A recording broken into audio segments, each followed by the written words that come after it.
music scholars. Today we're going to be learning about American composer John Philip Sousa.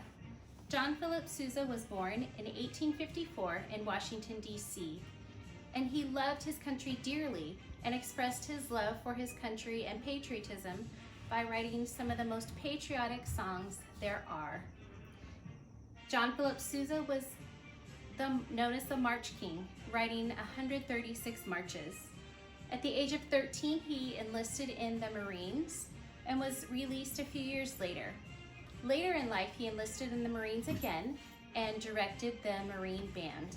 Much later in life, he also enlisted in the Navy and directed their band as well. One of his most famous pieces is the one that is playing. It's called The Stars and Stripes Forever, and in 1987, it became the official march of the Marine Band. John Philip Sousa played for 5 different presidents, getting to know each one of them personally. And sadly, in 1932, John Philip Sousa passed away from a heart attack. Now, the story that I'm going to read to you today is about a young boy who loved John Philip Sousa, and it's a fiction story, which means it's not true, but it's about someone who really enjoyed the music of John Philip Sousa. So that's why I chose this story for us today. And it's called John Philip Duck by Patricia Polacco. So I'm going to move over here to the table and read this story to you. John Philip Duck by Patricia Polacco. And this is also an AR quiz. I'll share the quiz number with you at the end. John Philip Duck. Edward was a sweet boy who lived with his family on a small farm just outside Memphis in the foothills of Tennessee. Times were hard. There was a depression on, and money was hard to come by. Even though Edward was just a lad, he and his father worked at the same hotel in Memphis. During the work week, they stayed at the hotel, but on the weekends, they both went home. Edward loved the weekends. He and his family all gathered around the old radio in the parlor and listened to grand music. Edward especially loved hearing the brass bands play marches by John Philip Sousa. It made Edward dream about wearing a snappy uniform with shiny brass buttons. Someday, I'm going to have a uniform just like that. You'll see, he'd say as he marched around the parlor to the lively music. Edward was a dreamer, all right.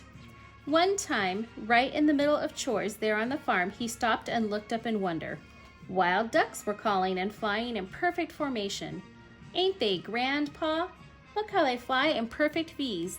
And look, they're following a leader. See the one right in the point on the V? He secretly wished he could be with them, just to touch them feathers and look at them real close-like.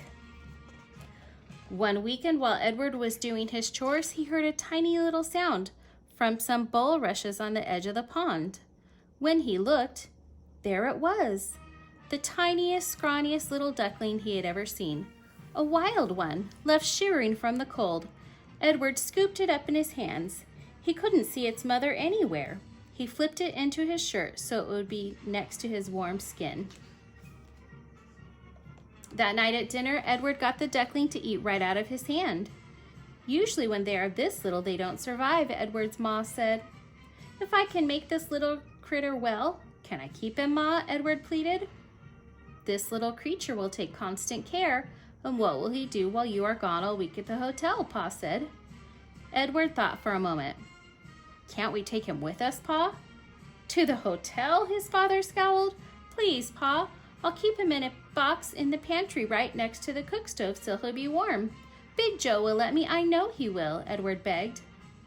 Big Joe is the only cook. I'm worried about Mr. Chute, Pa said. Mr. Chute was the hotel manager. But then his pa and ma looked at each other. They could see how much Edward wanted this duck. Well, I guess we can give it a try, but you have to keep him hidden, or we could both lose our jobs, Pa warned. Now, Frank Chute was a huge man. He was the general manager of the hotel.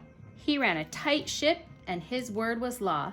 His booming voice echoed down the hallways as he inspected his staff, but he was always fair. Edward sneaked his little duckling into the pantry next to the stove, where he and Big Joe the cook could look after him. Of course, after a time, all of the hotel staff came into the kitchen just to see how the little fellow was doing. Everyone swore to keep the little duck a secret from Mr. Chute. Although Edward took him home on the weekends, the duckling soon became a fixture in the kitchen. Pretty soon he could hop out of his box. Then he ventured into the halls. But one day the little duck waddled right into the lobby. Mr. Chute almost saw him, but Edward grabbed up the little fellow and snuck him into his shirt.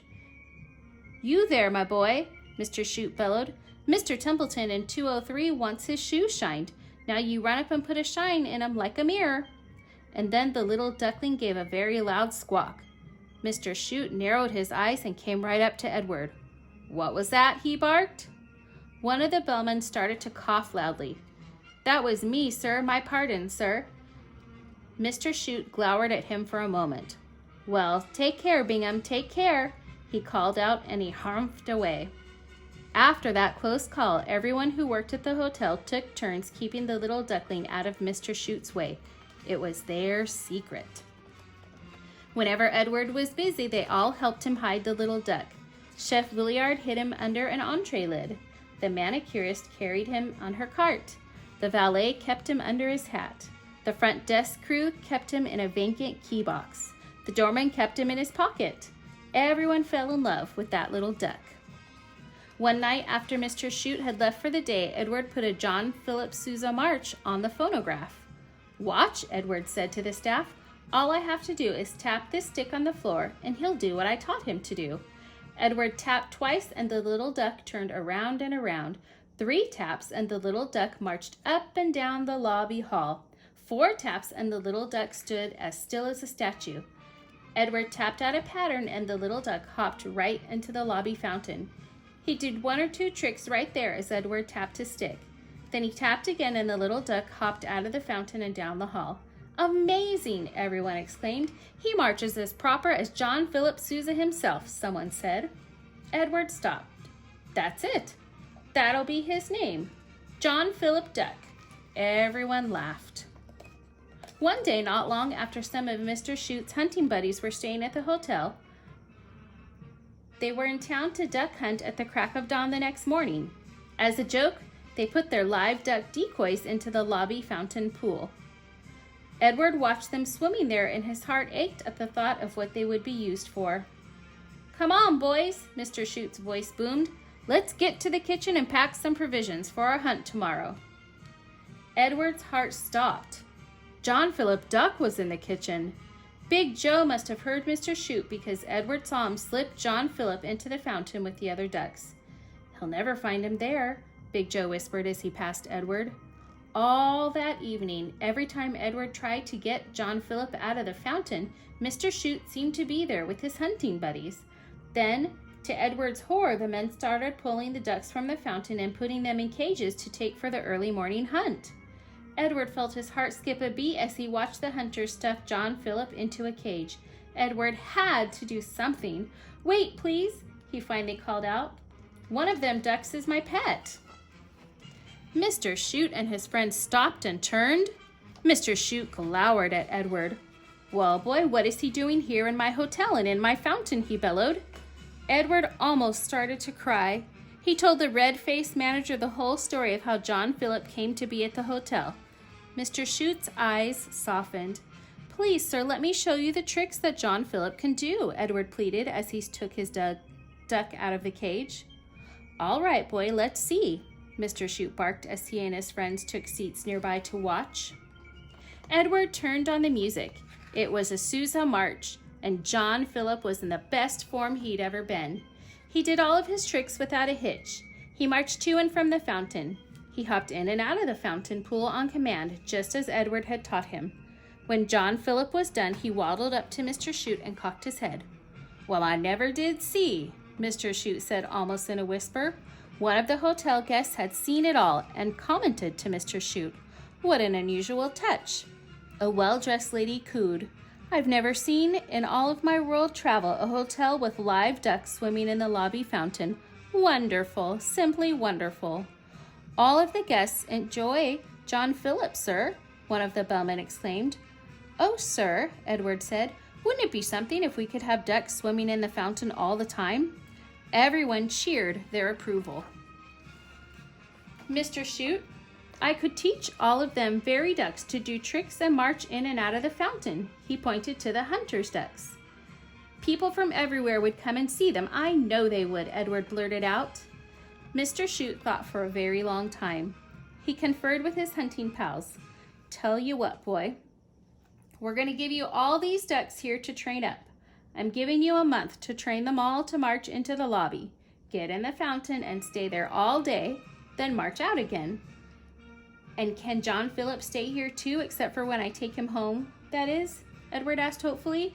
"Well, I guess he can," Mr. Chute said as he marched away. "But you have 1 month," he bellowed, and he disappeared around the corner. Mr. Chute let Edward build a duck house up on the roof of the hotel. Every day, Edward trained the ducks to march to the tapping of his stick. He got them to march from the roof down the hall and even into the elevator. Down 12 floors it went. When the doors opened, the ducks marched into the lobby. At first, they all scattered, but John Philip helped Edward round them up. Finally, Edward got them all to march to the fountain, go up 3 steps that he had made, and plop into the water. But they hopped out and waddled around the lobby again.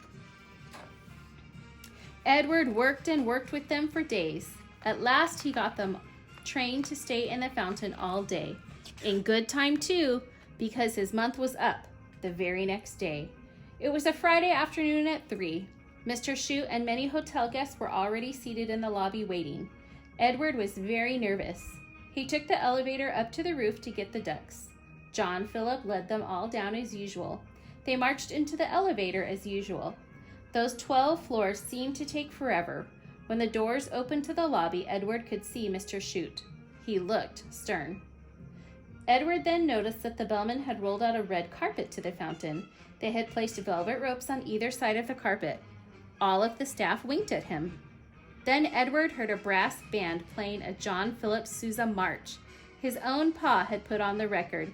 He looked so proud, but a little worried too. Edward tapped his stick and all the ducks marched perfectly down the red carpet.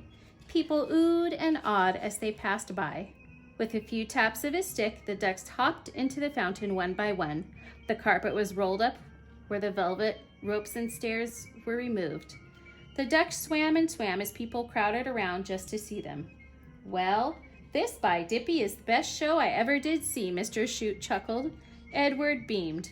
"But the test ain't over yet," Mr. Chute added. "These ducks have to stay in this fountain all day." Edward knew that would be the biggest test. All that day he stayed out of sight and watched to see if any of his trainees tried to get out of the fountain. None of them did. They swam there all day long. Then at 5 o'clock, the red carpet was rolled out again. The velvet ropes and the steps put in place. The elevator opened. Edward tapped his stick and the ducks jumped out of the fountain one by one.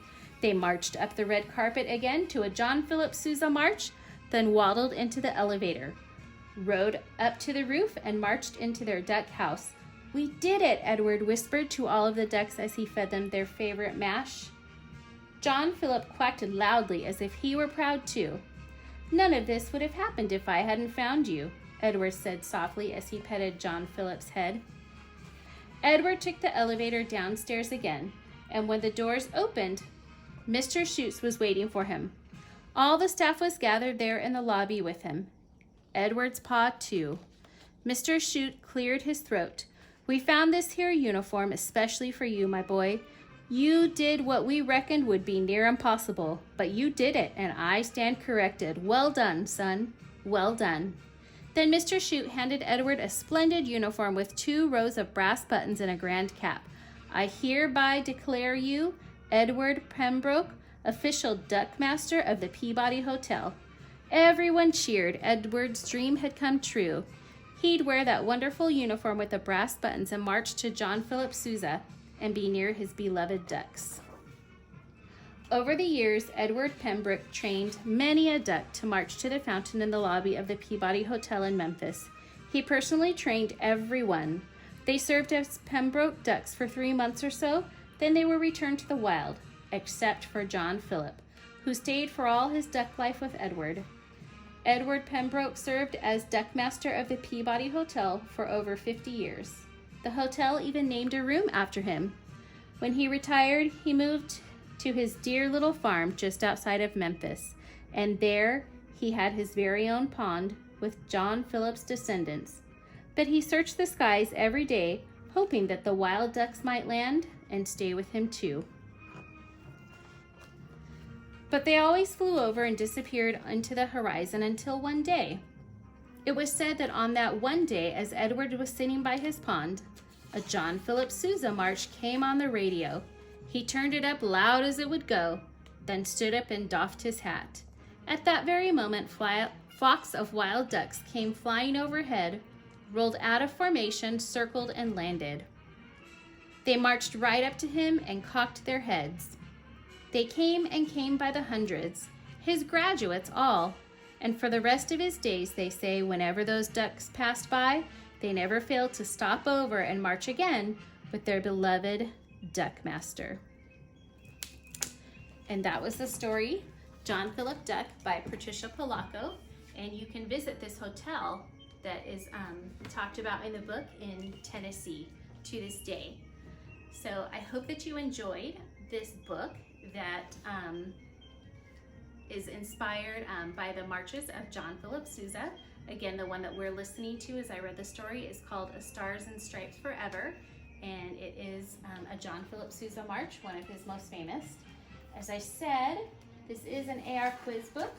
It is quiz level 4.3 and quiz number 79229. So I hope that you're able to take an AR quiz on this book.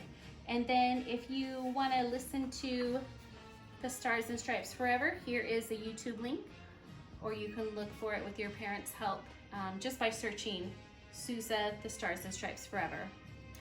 So I hope that you enjoyed this story and learning a little bit more about the March King, John Philip Sousa. See you again sometime.